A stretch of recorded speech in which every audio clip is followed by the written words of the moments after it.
Here we go! We're back with another 2K video. We're going to do another sort of look back and nostalgic video again.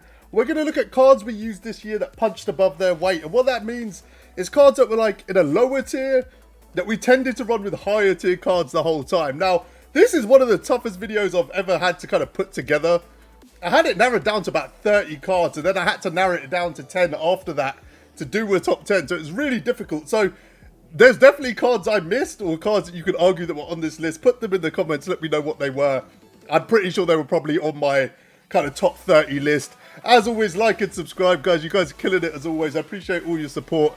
Let's get into the video. So we're going to start with two honourable mentions. We're going to start with Daquan Cook not making the top 10 because I think these emeralds, they weren't run in like any sort of competitive setting or unlimited or anything like that. So there's two emeralds that I've kind of put in as honourable mentions.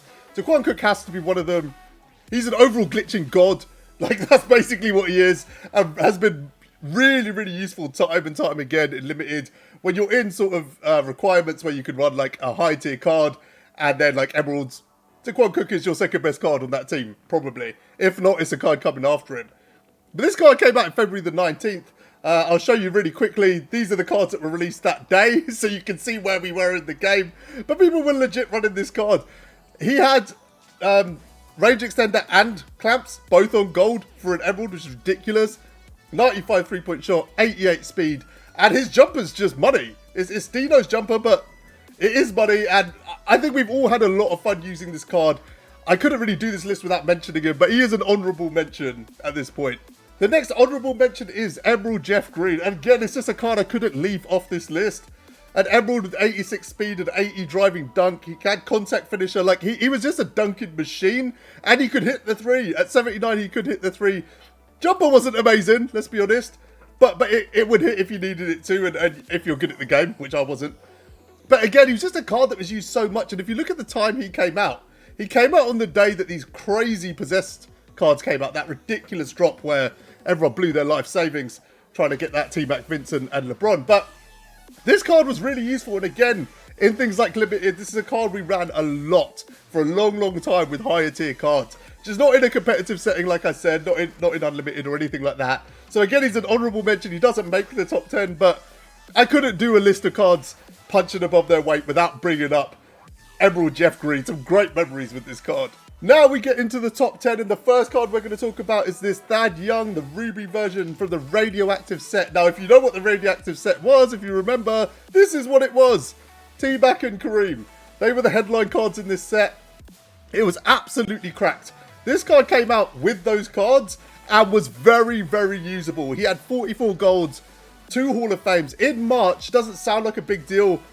Again, great badges across the board. He had range and he had clamps, all the defensive badges, Heart Crusher. Okay, they were all on gold, not the most amazing, but he wasn't a card you were going to use running to the rim. He had great speed. He could make his own shot as well, which was, you know, a huge deal. Pro team for a power forward is a big deal for me. But it all came down to that jumper. That D-Way jumper on quick on a Ruby made this card very, very usable even in March. And again, talking about limited, just a go-to card for limited. This card and the next card, both absolute, like, probably the two cards I've used the most in a limited setting this year. At number 9, we've got the other limited god, which is Kevin Porter Jr. Fun fact, he's the only card I've ever used where I greened 17 shots in a row with the same card. 46 golds, no hoffs, but it's just so usable. And again, it comes down to that jumper. Again, all the key badges. He's got range, he's got clamps, everything that you need. Dimer as well. 92 3-ball, great speed, everything you need really from a card at this point in the game. 90 driving dunk. He came out at the end of February. Let's have a look at the other cards that were dropped that day. You can see the difference. By far, should have been the worst card in this set. Definitely wasn't the worst card in this set. Definitely punched above his weight. And again, that jump shot, just absolute money. I don't know why, but it feels like the jumper feels better with KPJ than JR Smith. But this is a card I'm going to be using for the rest of this year. Again, in any limited setting where I need a Ruby, this is the card that's going to be run. Now we get into the cards that were probably more used in sort of an unlimited setting. Maybe not so much a comp setting in some of the instances for sure, but certainly at very least in an unlimited setting. Bob Soros at number 8. This diamond was cracked for the time it came out. Just look at his splits. 99 offense, 97 defense. Let's have a look at the cards that came out that day. Obviously, D-Rob wasn't available that day. That was the start of the season. But a lot of these cards were. A lot of these cards were available. Luka was obviously there, which was a kind of headline drop that day. But Bob Sura was like the second best card that dropped that day, especially in terms of point guards. And was being run as a starting point guard and off the bench for a very long time afterwards. Here's why. Badge-wise, he was cracked. 18 Hoffs on a diamond is still good today. That would still be a half-decent card even if it dropped today.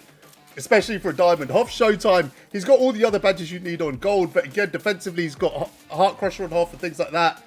92 3-ball, 94 speed. He was just a great, great card across the board. Very, very usable. This jumper was okay. It's Chris Mullins' jumper. That's how I would define it at the time because that's how I recognised it then. But a lot of cards since have had it, including Dark Matter, Jimmy Butler. It was on quick. It was great. Very, very usable. 6'5" for a point guard at the time was pretty good. I think Luka coming out the same day devalued him a little bit. If he'd come out a week before, I think most people would have been running this card, to be honest. Like, it really was OP for the time that it came out. And again, you know, Pro 2, all the animations you need. It was hard to fault the card at the time. It really, really was. At number 7, we have Dino Raja. And the big deal with this Dino is I was running this card with opals. Let's have a look when he came out. Hakeem came out the same day. Dino was the better center. I badged my Dino up a little bit, to be honest. But Dino, to me, was probably the best card in this drop. You could argue Hakeem if you want. I wouldn't lose any sleep over it. But he's an amethyst. And we're arguing with him, like, we're arguing a headline opal with this card. It was amazing. 51 golds and 1 Hoff badge. I think it might have been the most badges that a card had in the game at that time, if I'm remembering correctly. But again, 91 3-ball for a stretch 5. He could move as well. You know, if you had D'Antoni, you could speed boost and all of that stuff. That Hoff badge he had was called a specialist, but he basically had every other badge that you need. He was absolutely cracked. I love Dino's jumper. I'm literally running the opal right now. I chucked Showtime on him, and he's my backup center. He's actually my starting center at the moment because I sold Kareem, but I'm going off on a tangent. Ignore me. 6'11", 7'11" wingspan. Absolutely cracked.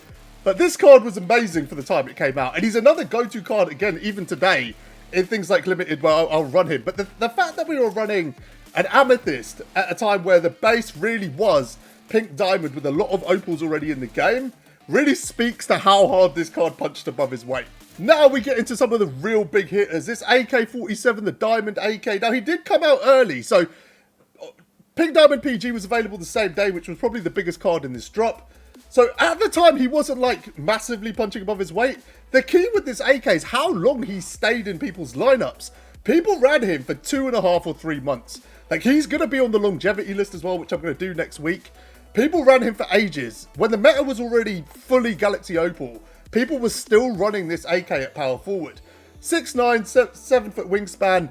It was the defense 99 that really made him cracked. He could do everything else. He had a good 3-ball, good speed and everything else. But look at his defensive badges for the time.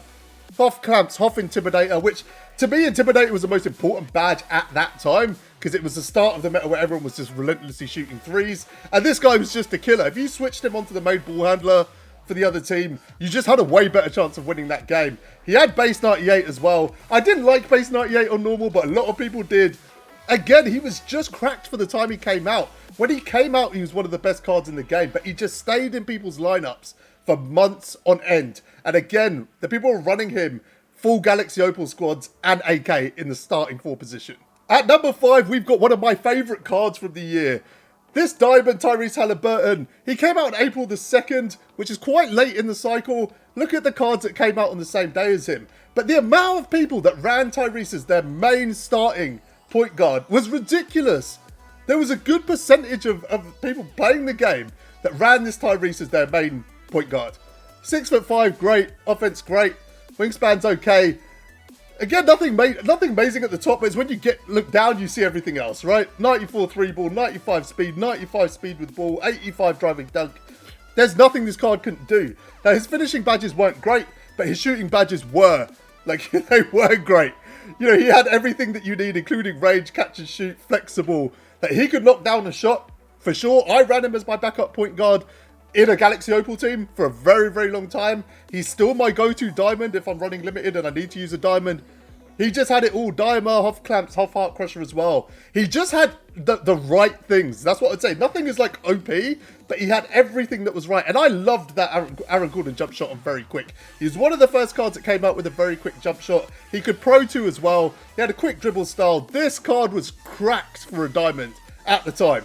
You can still run him today. I'm going to put it out there. You can still run him. If you need a backup PG and you don't know who to pick up, there's a lot of point guards in the game. But he's not going to sell for you. He won't sell for you if you ran him today. He's got 52 badges total, 22 of them are Hoffs. And again, he's got all the key badges you need. The only thing I would say is if he had Hoff Showtime, he might have been a perfect card, really. That's it. Like, he was great. He was amazing. Now, as we get to number 4, this is how difficult this has been. I've literally just changed the order of the top 4 right now. Like, Rudy was actually number 2 and I've just moved it around because it doesn't make sense to me. It's so hard to do this because there's so many cards that were OP for the tiers that they were in. But Rudy has to be on this list. He's at number 4. Let's have a look at what came out the day he came out.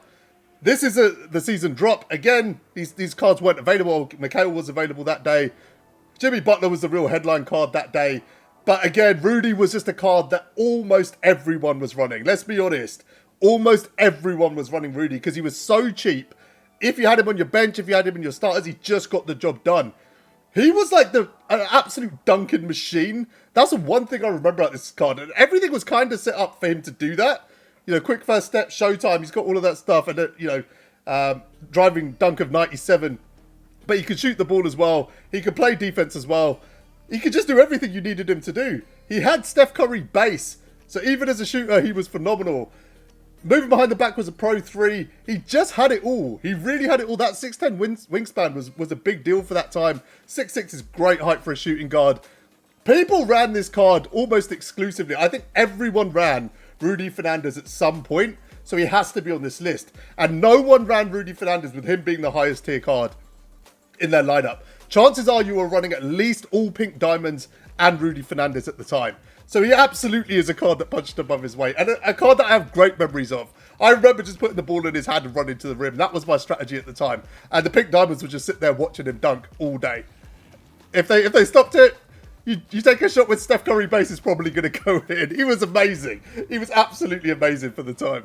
At number 3, we have Malik Sealy. So I moved Malik up a little bit because although Rudy was, you know, really OP for the time he came out, I think Malik was really like, in terms, like Rudy was a really good card to have in your team and to run alongside pink diamonds, but the pink diamonds and opals you're running at the time were good. Malik Sealy had the potential to be a top 2, top 3 card in your team. That's what he had the potential to do. Let's have a look at what came out the day he dropped.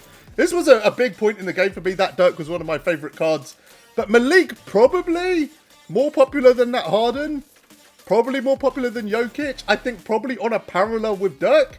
He's a 95 overall. That's what he is. Let's look at why people liked him.